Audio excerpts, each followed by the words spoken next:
ভেবে দেখুন তো, সেই 2008 সালের ইডেন গার্ডেন্স, চারদিকে শুধু কালো আর সোনালী রঙের গর্জন, আর ক্রিজে দাঁড়িয়ে ব্রেন্ডন ম্যাককালাম আরসিবির বোলারদের শাসন করছেন। কেকেআর ভক্তদের কাছে ওই কালো সোনালী জার্সিটা কেবল একটা পোশাক নয়, ওটা একটা আবেগ। কিন্তু দীর্ঘ প্রতীক্ষার পর 2026 আইপিএলে কি সত্যিই ফিরছে সেই পুরনো ম্যাজিক, নাকি এর পেছনে লুকিয়ে আছে ম্যানেজমেন্টের অন্য কোনো বড় গেম প্ল্যান? আজকের ভিডিওতে আমরা এমন এক গোপন আপডেট নিয়ে আলোচনা করব যা শোনার পর আপনিও হয়তো জার্সি কেনার জন্য এখনই টাকা জমাতে শুরু করবেন। কিন্তু মনে রাখবেন, এই জার্সির পেছনে একটা টুইস্ট আছে যা ভিডিওর একদম শেষে বলবো। কলকাতা নাইট রাইডার্স এমন একটা দল যাদের নিয়ে আলোচনা কখনো থামে না। বিশেষ করে তাদের জার্সি নিয়ে ফ্যানদের একটা আলাদা টান আছে। মাঝখানে তো বেগুনি আর সোনালিতেই আমরা অভ্যস্ত হয়ে গিয়েছিলাম, কিন্তু মন থেকে কি আমরা সেই ওজি কালো সোনালি লোকটা ভুলতে পেরেছি? একদমই না।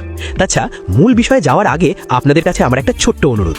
আপনি যদি কেকেআরের অন্ধ ভক্ত হন আর নাইট রাইডার্সকে মন থেকে ভালোবেসে থাকেন, তবে এখনই ভিডিওটিতে একটি লাইক দিন আর কমেন্ট সেকশনে গিয়ে বুক চিরে লিখে ফেলুন আই লাভ কেকেআর। কারণ কেকেআর ভক্তদের শক্তি কমেন্টে দেখা যায়। সেই সাথে কেকেআরের ছোট বড় সব ব্রেকিং নিউজ সবার আগে পাওয়ার জন্য ডেসক্রিপশনে দেওয়া আমাদের হোয়াটসঅ্যাপ আর টেলিগ্রাম গ্রুপে ঝটপট জয়েন করে যান। ওখানে কিন্তু আসল আড্ডাটা জমে। এবার আসি আসল খবরে। 2026-এর আইপিএলের জন্য কেকেআরের নতুন জার্সির প্রথম ঝলক আপনারা হয়তো অনেকেই দেখে ফেলেছেন। সেখানে খুব একটা বড় পরিবর্তন নেই, তবে বড় বদলটা হয়েছে টাইটেল স্পন্সরের জায়গায়। এটা তো গেল সাধারণ খবর, কিন্তু আসল বোমাটা ফাটলো তখন যখন শোনা গেল কালো আর সোনালী জার্সির প্রত্যাবর্তনের কথা। 2022 সাল থেকেই ফ্যানরা চিৎকার করে আসছিল যে আমাদের সেই পুরনো কালো জার্সিটা ফিরিয়ে দাও। সেই ব্রেন্ডন ম্যাককালামের আমলের আগ্রাসনটা যেন ওই রঙের মধ্যেই লুকিয়ে আছে। তবে এবার ম্যানেজমেন্ট এই দাবিটাকে সিরিয়ালি নিতে শুরু করেছে। কিন্তু বন্ধুরা, এখানে একটা ক্যাচ আছে। আপনি যদি ভেবে থাকেন ফুটবল টিমের মতো কেকেআর তাদের হোম আর অ্যাওয়ে ম্যাচে নিয়মিত এই জার্সি পরবে, তবে ভুল ভাবছেন। আরসিবি, রাজস্থান রয়্যালস বা লখনৌ সুপার জায়ান্টসের মতো দলগুলো মাঝে মধ্যে বিশেষ কোনো উদ্দেশ্যে অন্য রঙের জার্সি পরে মাঠে নামে। এবার কেকেআরের নামও সেই লিস্টে ঢুকতে চলেছে। শোনা যাচ্ছে 2026-এর পুরো টুর্নামেন্টে নয়, বরং মাত্র একটা কি দুটো স্পেশাল ম্যাচে এই ব্ল্যাক অ্যান্ড গোল্ড জার্সি পরে মাঠে নামবে শ্রেয়াস আইয়ার, রিঙ্কু সিংরা।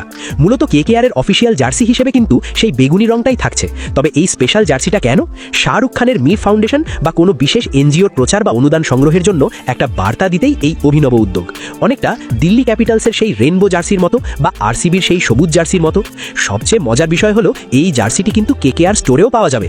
মানে আপনি চাইলে ওই নস্টালজিক লুকটা কিনে নিতে পারবেন। তবে এর লঞ্চ হতে একটু দেরি হতে পারে, কারণ মাঝে টি-20 বিশ্বকাপের একটা বিষয় থাকছে।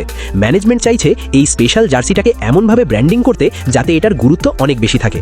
অনেকেই বলছেন এই কালো জার্সিটা নাকি কেকেআরের জন্য লাকি। আবার কেউ কেউ মনে করেন রাজনীতি বা অন্য কোনো কারণে হয়তো শেষ মুহূর্তে এটা বাতিল হতে পারে। তবে ভক্তদের মনে এখন একটাই প্রশ্ন, কেন মাত্র একটা ম্যাচে, কেন পুরো টুর্নামেন্টে নয়?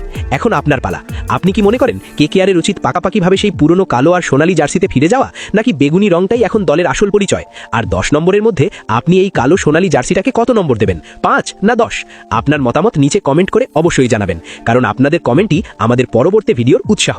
ভিডিওটা ভালো লাগলে বন্ধুদের সাথে শেয়ার করুন আর সাবস্ক্রাইব করে বেল আইকনটা টিপতে ভুলবেন না কিন্তু। দেখা হচ্ছে পরের ভিডিওতে। ততক্ষণ পর্যন্ত পাশে থাকুন, সাথে থাকুন। আমি কেকেআর।